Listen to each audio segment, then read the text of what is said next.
Verilişin baş sponsoru Kalsi D3 Nikamed.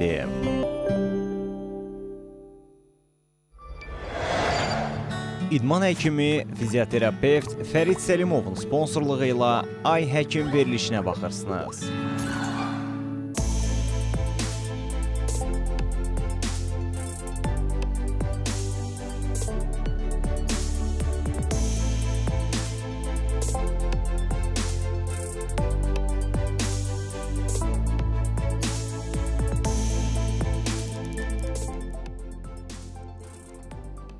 CBC Sport'a baxırsınız. Əziz tamaşaçılar, Ay Həkim davam edir. Studiyada Doktor Tutu Zeynalovadır. Bugünkü qonağımız psixoloq Leyla Əlidir. Mövzumuz isə uşaq və yeniyetmələrdə diqqət əksikliyi və hiperaktivliyi, həmçinin də imtahan həyəcanı mövzusuna da toxunacaq irəliləyən dəqiqələrdə. Leyla xanım, biraz əvvəl biz hiperaktiv uşaqlardan danışanda qeyd etdim ki, bu uşaqlarda gələcəkdə qida, yəni onların davranışı pozulmuş olur. Qida davranış pozuntusu problemlərində də tez rastlaşırıq. Sizin varmı təcrübənizdə belə Bəli, insanlar? qidalara qarşı seçici davranmaq, məsələn, sulu yeməklər yeməyən uşaqlar. Ancaq fast food yeyənlər. Bəli, ancaq fast food. Məsələn, təcrübəmdə rastlaşmışam, bu uşaq ancaq pizza yeyir, pizzadan başqa heç nə yemir. Və meyvədən imtina edən uşaqlar və tam əksinə bərk qidalar artıq çox yayılıb. Yəni bu pozuntularla işləyən mütəxəssislər var. Əksər hallarda psixoloqlar işləyir və uğurlu da nəticələr əldə. Yəni buna da deyəcəklər əvvəllər də var idi.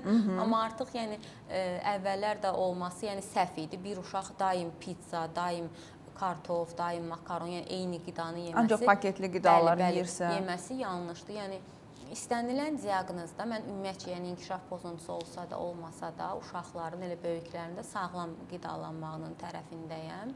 Yəni düzdür, deyirlər ki, məsələn, pəhriz, bəli, pəhriz heç bir diaqnozu sağalda bilməz. Amma bəzi hallarda, yəni sağlam qidalanan uşaqlarda biz daha uğurlu nəticələr görürük. Yəni yəqin ki, bilirsiniz, bəzi kofe, şokolad, yəni sinirlərə mənfi təsir etdiyinə görə, yəni yaxşı olar ki, hiperaktiv uşaqlarda sağlam qidalansın. Ümumiyyətcə bizdə valideynlərdə, yəni qida mövzusuna çox da toxunmurlar.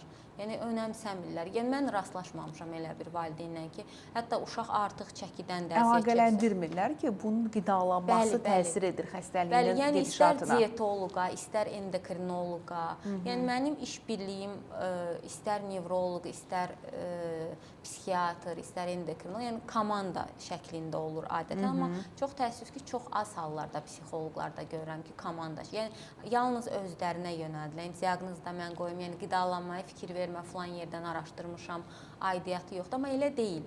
Yəni söhbət burada insan sağlamlığından gedirsə, məsələn, necə cərrahi əməliyyatda bir nəfər qərar vermir də, konsilium olur. Təbii ki, multidisipliner yanaşma olmalıdır. Bəli, yəni bizdə də, bizim işimizdə də ki, biz bir pasiyenti götürdüksə, burada artıq komanda işləməlidir. Burada bir diaqnozdan söhbət gedir və bu ciddi bir işdir.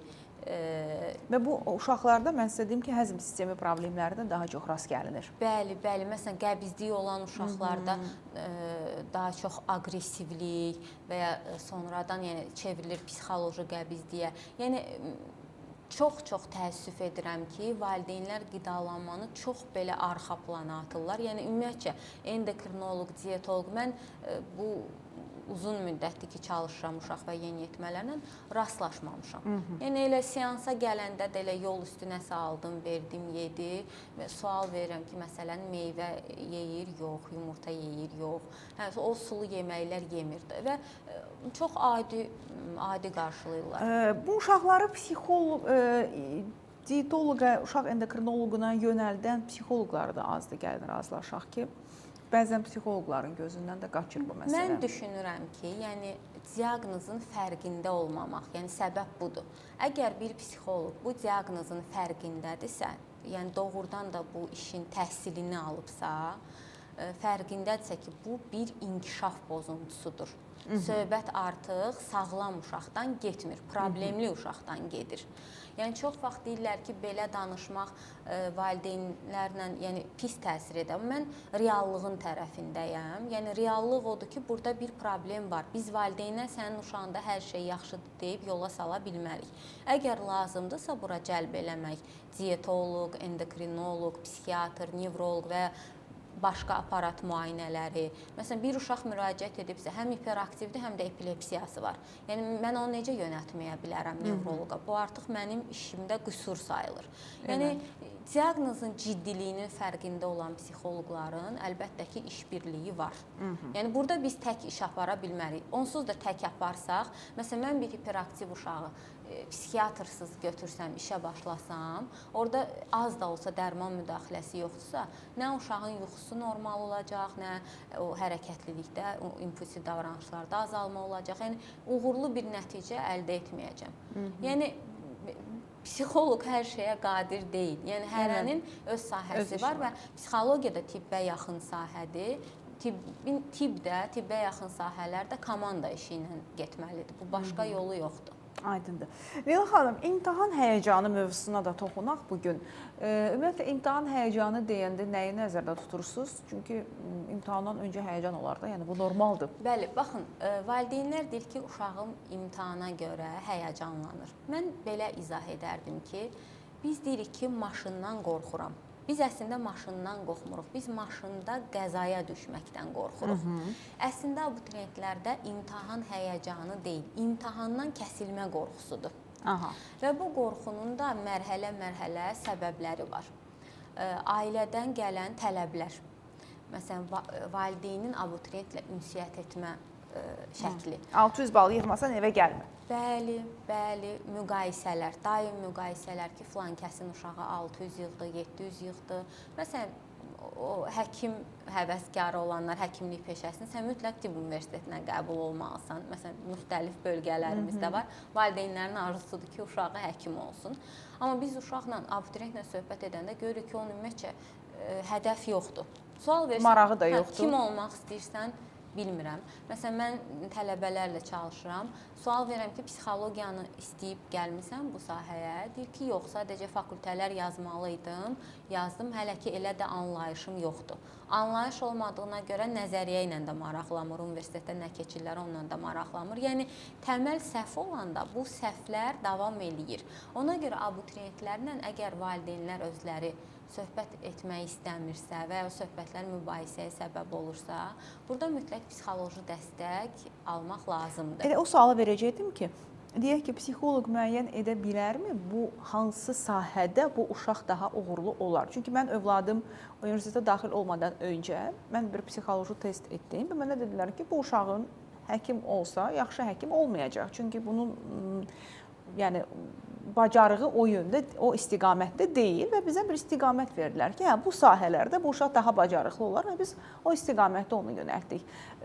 Varmı belə bir testlər Azərbaycanda və psixoloq bunu müəyyən edə bilirmi ki, bu uşağın bacarığı hansı istiqamətdədir və nəçi olsa daha uğurlu olar? Bəli, bilirsiniz, indi ailələrdə elə uşaqlar var, yeniyetmələr, heç valideynlə paylaşa bilmir.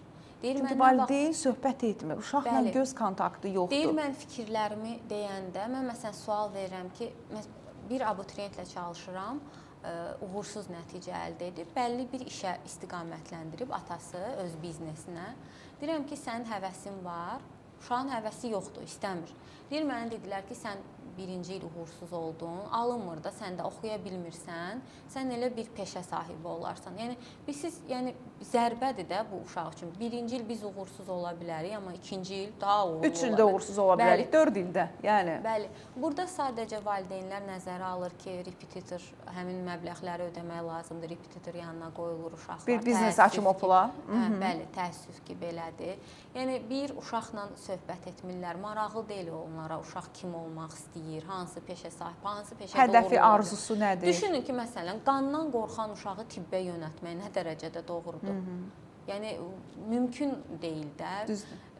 Ona görə, yəni, valideynlər mən bütün abituriyentlərə, abituriyent anası, atası olan ailələrə məsləhət görərdim ki, yəni psixoloqa müraciət etsinlər. Biz yəni söhbət edirik uşaqlarla, görürük ki, həm həyəcanı azalmasına kömək edirik, düşüncələrin dəyişməsinə kömək edirik və daha uğurlu nəticələr əldə olunur. Orada müəyyən texnikalar var, imtahan otağına girəndə o həyəcanı necə azaltmaq. Bilirsiniz, abituriyentlərin beyni o qədər qarışıq olur. Az bal toplasam, qohumlar nə deyəcək? Evdə mənə nə deyəcək? Nə qədər intihar halları ilə biz rastlaşmışıq. almışıq. Yəni mütləq bu balı yığmalıyam, mütləq bu fakültəyə qəbul olmalıyam. Maraq dairəsi, hansısa bir peşəyə həvəs, maraq qalıb bir kənarda. Əsas odur ki, qəbul olum. Rəqəm, hansı balı toplayacaq? Bəli, əsas odur qəbul. Bəs bunun axı davamı da var. Bəli və burada da uşaqlar iki qrupa bölünür. Bəzi uşaqlar o qədər özünü sübut etməyə çalışırlar ki, çox uğurlu yerlərə gəlib çıxırlar. Bəziləri isə özlərinə qapanıb depressiyaya düşürlər.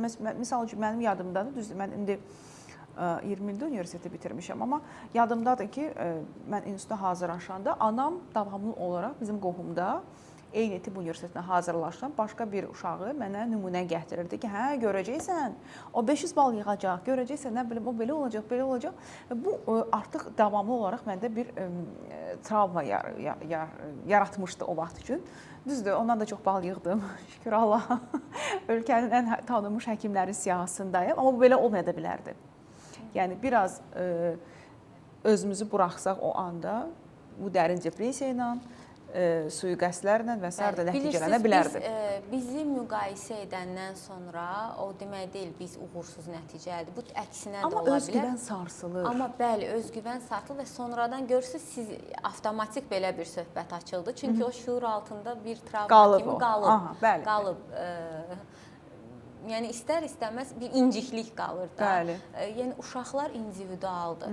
Biri yaxşı oxuyacaq, məsələn, riyaziyyatı yaxşı oxuyacaq, o bir Azərbaycan dili. Uşağı həmişə bacardığı yerdən, yəni tərifləmə, yəni bacarıqlı hansı fəndən bacarıqlıdırsa, amma bizdə yəni mən tərifləmə anlayışı görmürəm də, ancaq danlamaq. Amma mənə bu nə verdi? Mən öz övladımdan heç vaxt qiymət davası etməmişəm. Heç vaxt. Hətta olub ki, bəzi hallarda qiyməti aşağı olub. Demişəm ki, bu o demək deyil ki, sən savadsızsan. Sadəcə o an, həmin günü, o dərsi müəyyən bir səbəblərdən o qiymətə hazırlaşmışsan, o qiymətə cavab vermirsən. Bu heç də sənin savadsız və uğursuz biri olacağın və olduğun anlamına gəlmir. Belə anlayış o uşağı təşviq edir əksinə ki, o getsin daha yaxşı nəticə əldə eləsin.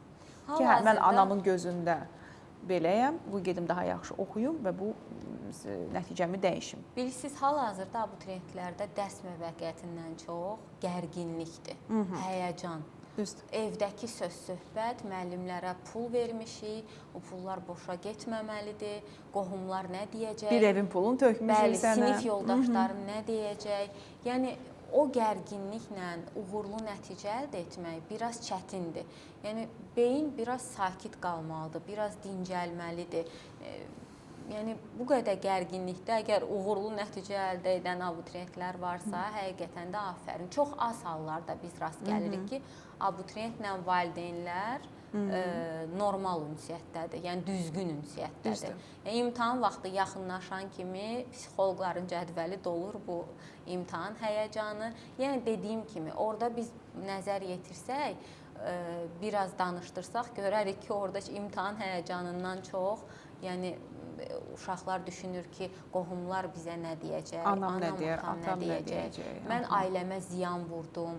Artıq günahkarlıq hissi yaranır ki, yəni o qədər məbləğ getdi, amma mən uğursuz oldum, bal toplaya bilmədim. Əlbəttə biz arzulayırıq ki, bütün abituriyentlər yaxşı bal toplasın, ali məktəbə qəbul olsunlar, amma təəssüf ki, bu belə olmur. Dünyanın heç bir yerində belə olmur. Deyir, kamil bir palançı olsa da insan yaxşıdır yarımçıq papaqçılıqdan. Bəli. Hamı həkim olmaq, hamı müəllim olmaq, hamı ali savadlı olmaq məcburiyyətində deyil. Təbii ki, bu yaxşı bir haldır. Amma ola bilər ki, sizin övladınızın elə gözəl bacarığı var ki və o bacarığını inkişaf elətdirsə, elə gözəl yerlərə gəlib çıxa bilər ki, o həkimin də, o müəllimin də, o hakimin də sizin övladınızın o işinə ehtiyacı ola bilər. Buna görə də mən yenə də dəstəkləyirəm o fikri ki, o bacarığı aşkar etmək, o marağı aşkar etmək uşaqlıq yaşından və bunu inkişaf etdirmək lazımdır. Uşağınız gözəl rəsm çəkirsə, yönəldin onu rəssamlığa. Amma çox gözəl dizayner ola bilər, arxitektor ola bilər. Elə deyilmi? Bəli. Bir də peşələri müqayisə etməyi doğru hesab etmirəm. Yəni hansısa peşəni daha yaxşı, bəli, hansısa peşəni aşağı qoymaq bu insanın öz seçimidir. Məsələn, mən psixologiya sahəsində xoşbəxtəm. biri həkimlik sahəsində xoşbəxt ola bilər, biri dərzilikdə xoşbəxt olar, biri saç ustası olur, xoşbəxt Bəs olar. iki sahədə xoşbəxt olmaq bu anormallıqdır. Necə? İki sahədə xoşbəxt olmaq anormallıqdır. Xeyr, əksinə, yəni sonradan biz özümüzü kəşf ediriksə, hansısa bir bacarığımızı, fərqi yoxdur hansı yaşda. Yəni bu da bizim uğurumuzdur. Əgər bacarırıqsa, bu da bizim uğurumuzdur. Çünki mənim atam həkimdir deyə mən uşaqlıqda mənim üçün başqa bir peşə yox idi. Böyüyəndə nə olacaqsan? Həkim. Yəni o məktəbi bitirəndə də sanki belə də olmalıymış kimi getdim, sənədlərimi verdim tibb universitetinə. Amma hər zaman özümü tanıyandan güzgünün qabağında mikrofon əlimdədir, xəbərlər oxuyuram, hava haqqında məlumat oxuyuram və s. və bir yolunu tapıb bu sevdiyim bu sahəni də inkişaf elətdirdim və burada da çalışdım. Yəni amma həkim olduğum üçün də son dərəcə xoşbəxtəm. Çünki orada da həvəsim çoxdur, gördüyüm işi sevirəm, insanlara verdiyim fayda məni məmnun edir, xoşbəxt edir. Ona görə soruşdum ki, iki sahəni birləşdirmək necə? Bir məqam qeyd edeyim. Çox vaxt bizə valideynlər aşılayır ki, yəni sənin artıq o yaşın deyil. Məsələn, mən özüm ikinci ali təhsilimi 29 yaşında qəbul olmuşam, 32 yaşda bitirmişəm sosial psixologiya üzrə. Və bu yaxında elə mən də o həvəsim yaranıb, ya elə bir ailədə böyümüşəm ki, yəni aparıcılığa başladım. Yəni nə isə kəşf etmək, nə isə başlamaq heç vaxt gec deyil. Bu əksinə bizim üçün yeni bir səhifədir. Yəni bunları bastırmaq bizim psixikamıza ziyandır. Ona görə həmçinin də o əsas peşənizdəki nailiyyətlər, oradakı uğurlar, yenilikləri bu birisi peşənizə də onu inteqrasiya edə bilirsiniz. Bəli, siz müəyyən sahələr var ki, məsələn siz aparıcılıq edirsə, mən aparıcılıq edirəmsə, biz öz peşəmizlə əlaqədar. Yəni o ikisi bir arada daha maraqlı olur. Bəli. Amma əlbəttə ki, birdən-birə tamam belə başqa sahə, o da biraz mübahisəli məsələ, təzədən ikinci təhsili almaq. Amma müəyyən əgər bacarırıqsa, onu özümüzdə bastırmalı deyilik. Yəni əksinə o bizim üçün yeni səhifədir. Həm də daha da faydalı oluruq. Məncə də, yəni həm də sizdə ailədən bu genetik də yəqin rol oynayır. Tamaşaçıların da icazənizlə nəzərinə çatdırım ki, Leyla xanım bizim sevimli aparıcımız Ceyhun Əlinin bacısıdır. Ceyhun böyükdür yoxsa siz? Ceyhun sizdən böyükdür yaşca. Aha. Qısqanmır sizin də aparıcılıq etmək? Kömək edir, dəstək olur. Məsləhətlər verir yəqin ki, təbii ki. Və qeyd edim ki, dostlar, bugün verilişimizin qonağı psixoloq Leyla Əlidir. Leyla xanım, son olaraq tamaşaçılara, valideynlərə tövsiyəniz, müraciətiniz varsa buyurun, kameralar sizdədir. Valideynlərə müraciətim odur ki, əgər uşağın inkişafında problem hiss edirlərsə, məsələn, bax, bugün hiperaktivlikdən danışdıq, sadalanan əlamətləri müşahidə edirlərsə, uşağı danlamaq, cəzalandırmaq əvəzinə, bilirsiniz, yanlış cəza metodları da uşağa ziyan vurur. Cəzalandırmaq, yəni özündən qərarlar vermək əvəzinə, qonşu dedi belə, nə bilim, götürdüm bitki çayı verdim və ya araşdırıb, oxuyub özləri nələrsə tətbiq etmək əvəzinə mütəxəssisdən dəstək alsınlar. Bu onların işini asanlaşdırır. Yəni ailədə olan bir uşaqda problem yaransa artıq bütöv ailədə problem yaranır. Burada ana, ata, yəni cütlüklər arasında da mübahisələr olur. Hərə bir-birinin üstünə atır ki, səndə genetikada var və ya səndə ki, bizdə belə bir şey yoxdur. Getdin, oxşadın. Bəli, bəli. Yəni mütləq mütəxəssis dəstəyi alsınlar.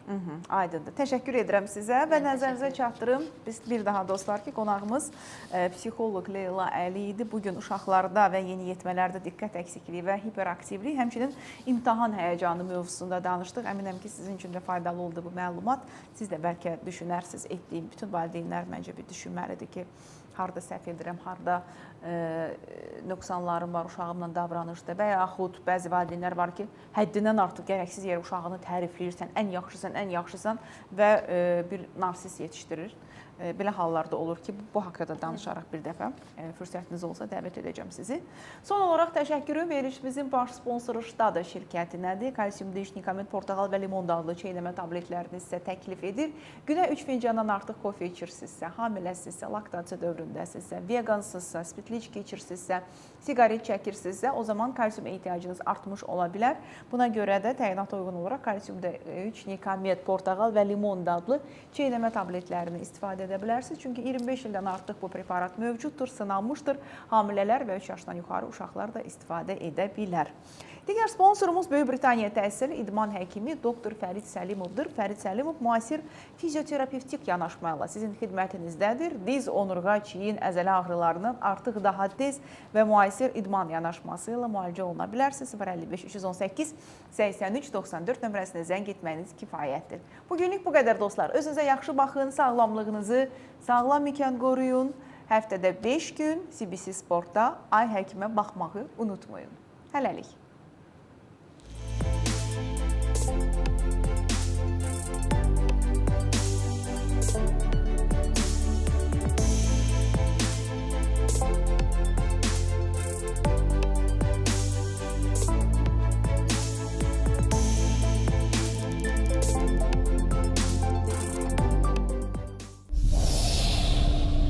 Verilişin baş sponsoru Kalsi D3 Nikamed.